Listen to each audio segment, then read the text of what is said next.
Hello and welcome back to Librarian of the Rings. Today we're talking about this news drop that we got that Stephen Colbert is going to be working with Peter Jackson to create a new Lord of the Rings film.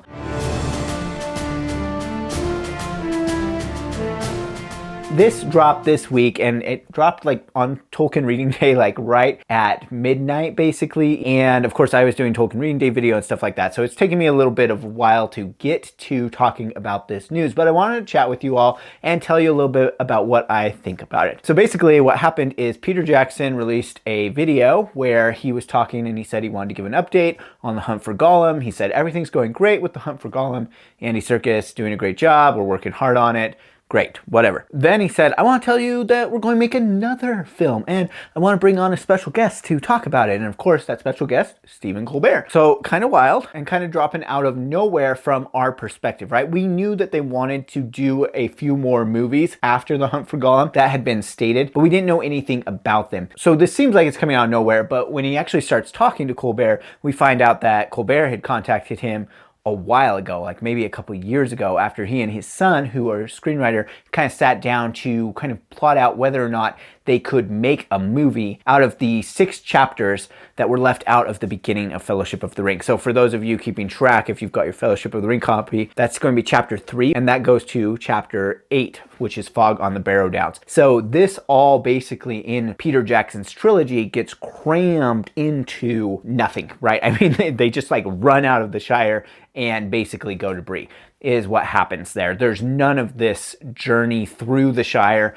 that they go through. They are being chased by Black Riders, but that's all you get. You don't get Farmer Maggot, you don't get Crickhollow, Fatty Bulger, and of course, the big thing that you don't get is Tom Bombadil or the Barrow Downs. So it seems like what they want to do is go back here, and I think it kind of bothers Stephen Colbert that these got left out of the movie, and he would like to bring them back in, but he wants to do it in a way that's going to fit with the existing films. Now, if you ask me, that is hard to do, but they're already going back and kind of cracking those films open with The Hunt for Gollum, right? Instead of being like, well, we're going straight from basically The Unexpected Party to just a little bit of time in the Shire to Gandalf's back to Frodo needs to leave. They're kind of cracking that open in The Hunt for Gollum. They're going to have to expand on that timeline. And I made a whole video talking about how they should just abandon film continuity with these new films, but maybe they're trying to pretend that there is time there, even though they didn't show it in the films. So once they've done that with The Hunt for Gollum, and who knows how that's going to go, and that will definitely impact whether or not this film gets made, because they can always just cancel it partway through if The Hunt for Gollum is a complete flop. But since they are kind of cracking that timeline open, we're going to see them kind of be able to expand on this. There were a few other things that got dropped too in kind of the article about this, and that is that this is going to be Merry, Pippin, and Sam looking back on their early adventures.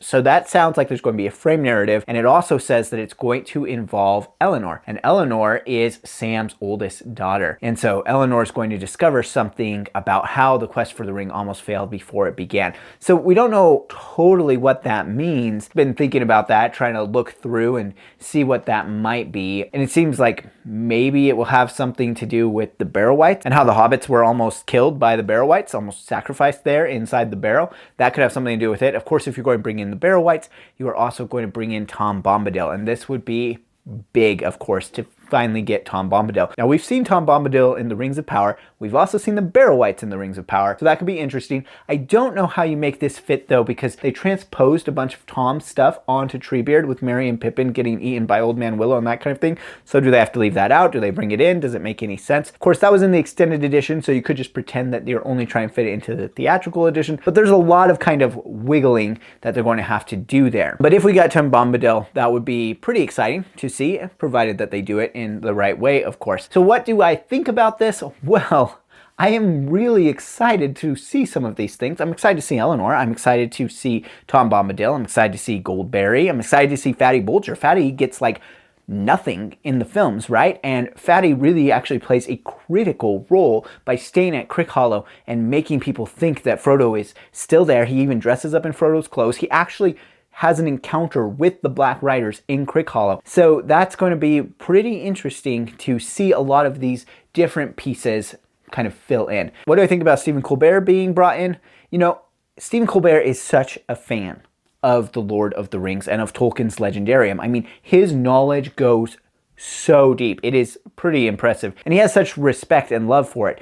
Now, that's the kind of people that we like to see working on these films. But that doesn't mean that we always agree with them, right? And that is the thing. So a lot of people love to hate on Rings of Power as an Amazon money grab. But the thing is, Rings of Power is being made by JD and Patrick, who are big Lord of the Rings and Tolkien Legendarium fans. They know stuff super well, but they do things that not everyone agrees with. That's just how it works. Now, they are working with a lot of really fragmented material and things that they may or may not have the rights to. And so they're walking on kind of eggshells in any direction there with Rings of Power, and that makes it really difficult. That wouldn't be the case if they are just sticking to material from the Fellowship of the Ring. If they're sticking to material from the Fellowship of the Ring and maybe a little bit from the appendices, there might be some stuff to kind of pull in there for the frame narrative, but they're basically working from material that they have all of the rights to and could go in and they could make a good movie. I think that having Colbert involved and having his son, who's a screenwriter, involved, that's probably a good thing. Peter Jackson, big fan of The Lord of the Rings and Tolkien,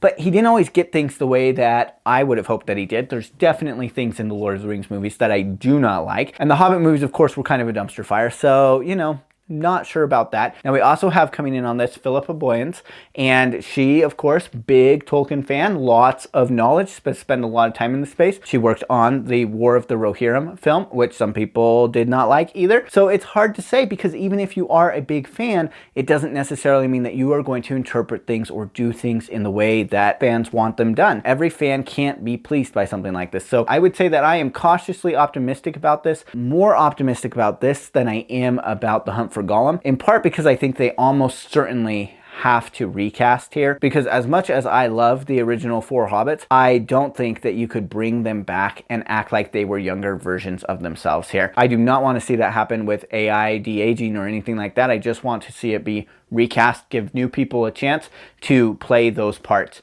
And I know that's hard, but I think that's what needs to be done. AI de-aging just kind of ruins the film. It doesn't work very well. Everybody knows it's not real. And even if it worked perfectly, you'd still know that it wasn't real, like, because you know that these people are older now. It kind of breaks the secondary belief there. Depending on how that goes with this new movie, which I don't think I mentioned, but is supposed to be called Shadows of the Past, or at least that's a working title, I'm cautiously optimistic that we will get something good. I would love to see more of these things filled out that we didn't get in the original films. I think there is plenty of material. You could do an hour and a half. I don't think you need to try and stretch it to 2 hours. The difficult thing is, where are you going to have the resolution be? I guess maybe they're trying to build that in with the Eleanor part of it, that there will be some resolution with Eleanor doing this discovery and finding something out. Maybe that's where they're trying to get that resolution to wrap up at the end of the story. It's also interesting that it would be called Shadow of the Past when that's actually chapter 2, which is not part of what they'd be involved in here. I don't know why they would call it that, and I don't know what else they would call it, but it's weird that they would use that title. Anyway, now I'd like to hear from you. What do you think about this news? Do you think that Stephen Colbert is a good person to have working on this film? Do you want more films?